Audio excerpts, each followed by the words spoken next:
ডেঙ্গুর ক্ষেত্রে যেটা হচ্ছে সেটা হচ্ছে আসলে আমরা বলি যখন একটা রোগীর মধ্যে ওয়ার্নিং সাইন দেখা যায় তখনই শুধু কিন্তু রোগী আমরা হসপিটালে ভর্তি হতে বলি, না হলে 90% ডেঙ্গু রোগী কিন্তু বাসায় বসেই চিকিৎসা করা সম্ভব চিকিৎসকের পরামর্শ অনুযায়ী। ডেঙ্গু রোগীটা যদি সঠিক সময়ে নির্ণয় করা যায়, সঠিক চিকিৎসা দেওয়া যায়, তাহলে কিন্তু এই মৃত্যুগুলা রোধ করা সম্ভব। সুতরাং কখন আসলে আমাকে হাসপাতালে যেতে হবে এবং হাসপাতালে ভর্তি হতে হবে, এই সাইনগুলোকে আমরা ওয়ার্নিং সাইন বলি। যেমন যদি কোনো পেশেন্টের তীব্র মাত্রায় পেটে ব্যথা থাকে বা পেটে ব্যথাটা যদি পারসিস্ট হতে থাকে, প্রচণ্ড বমি হতে থাকে, ডায়রিয়া হতে থাকে, পেশেন্ট অনেক এক্সট্রিম টায়ার্ড, বিশেষ করে বাচ্চাদের ক্ষেত্রে বাচ্চাদের অনেক নিস্তেজ হয়ে পড়ছে, বা শরীরের কোনো জায়গা থেকে যদি রক্তপাত বা ব্লিডিং শুরু হয়ে যায়। আর এখন আমরা সবসময় পেশেন্টদের বলি যে বাসায় ব্লাড প্রেশারটা মনিটর করতে।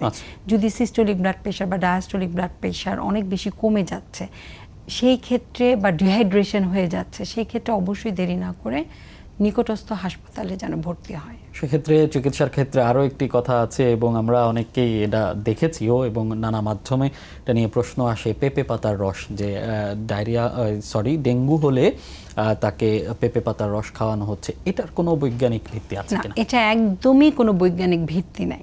শুধু আমিও আপনার সাথে একমত, আমাদের কাছে অনেক রোগীরা এই পেঁপে পাতার রস খেয়ে আসে, বরং এটা তারও জটিলতা আরও বাড়তে পারে। সুতরাং আপনার মাধ্যমে দর্শকদের এই কথাই বলতে চাই যে পেঁপে পাতার রসে প্লাটিলেট বাড়ানো বা কমানোর কোনো বৈজ্ঞানিক ভিত্তি নাই, সুতরাং পেঁপে পাতার রস আপনারা খাবেন না।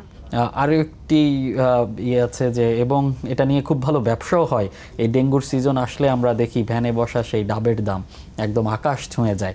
সেই ডাবের সাথে কোনো সম্পর্ক আছে কি না এই ডেঙ্গুর? আচ্ছা, এটা হচ্ছে কি, আমরা আসলে ডেঙ্গুর সময় পুরোটাই তো আসলে সিমটোম্যাটিক ট্রিটমেন্ট। আমরা বলি যে তরল জাতীয় খাবারটা খেতে।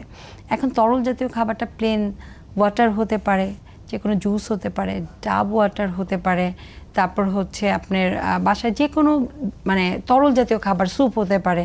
সুতরাং যে কোনো তরল জাতীয় খাবার যেন 2 থেকে 2.5 লিটার খায়, সেদিকে আমরা আসলে পেশেন্টদের বলে থাকি। কিন্তু আমাদের দেশে সবাই মনে করে ডাব খাওয়ালেই হয়তো বা সে বেশি এনার্জি পাবে। সো এটারও আসলে কোনো ভিত্তি নাই।